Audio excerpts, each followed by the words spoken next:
So here you see a gentleman dropping off some goods, and people come to see everybody where the goods are, that kind of thing.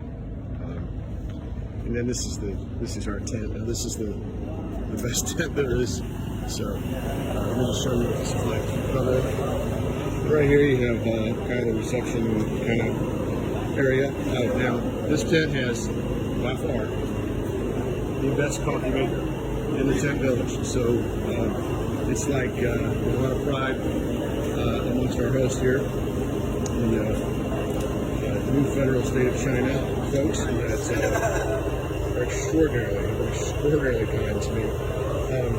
All this is set up. You see provisions down. This is basically for anybody out there. So, I mean, the spirit of this is that everything is everyone's. You know, I haven't paid for a single thing to eat since I've been here. Okay.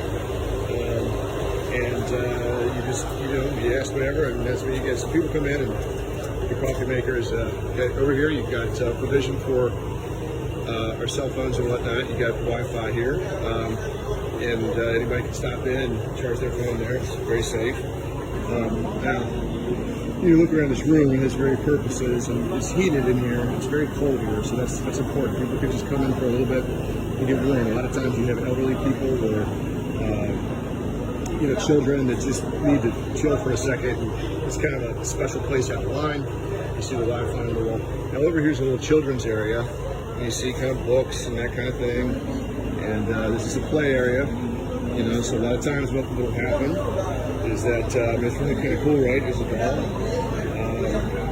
These kids can play with that stuff. A lot of times, yesterday at this table right here, there was a Ukrainian couple. The mother was three generations of Ukrainians. There was a little boy who was about 3. I actually took my picture with him in a chicken suit. Put that picture on the internet, I think. And his mother, who was very, very nice, was in here, and then her mother sat right here. She was having some medical issues, and so they were here most of the day trying to get a hold of just deal with those medical issues. And then you get over here, you got kind of in the corners, you've got people that are, stay the night here, and here's the big heaters they brought in. The volunteers can stay in here, but the heaters they're not at maximum capacity at night, and I have it from my friend Pepe. It is really hard to sleep in here because it's just bitterly cold. There are some heaters, but it's hard. It's better than it is outside, of course, but it's not much. So here's just random provisions that people have or drop off. I put bed sheets yesterday. Most of them anyway went right there. Got a volunteer, get ready in the morning. Nobody really has a schedule. And it's just a hodgepodge. You got dog food here, people need that. You've got there's wood. And these are all free supplies that anyone can take. Now there's all kinds of things out there in the market in the general bazaar, up the street, but these are kind of special provisions. And if there's like Chinese nationals that are coming in, if they're Ukrainian or somebody of Chinese nationality, that's a Ukrainian citizen and whatever. This is kind of a special stock for them, but really it's for anybody that needs it. There's Don, he's a volunteer, he's local Polish.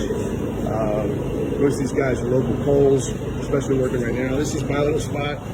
This is a jacket they gave me yesterday because they decided I was dressed not normally, and I wore this stupid jacket, which I bought when I was in Russia for the World Cup.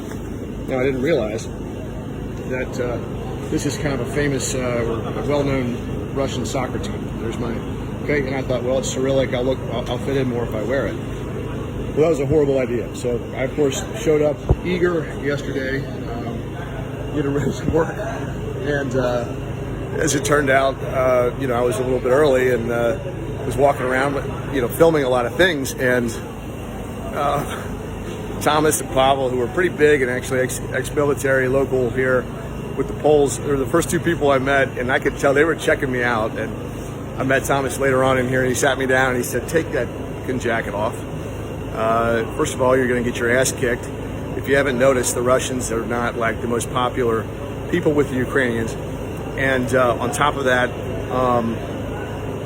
you know, like there's a lot of FSB around, which is the Federal Security Service for the Russians, kind of notorious, kind of the modern day KGB.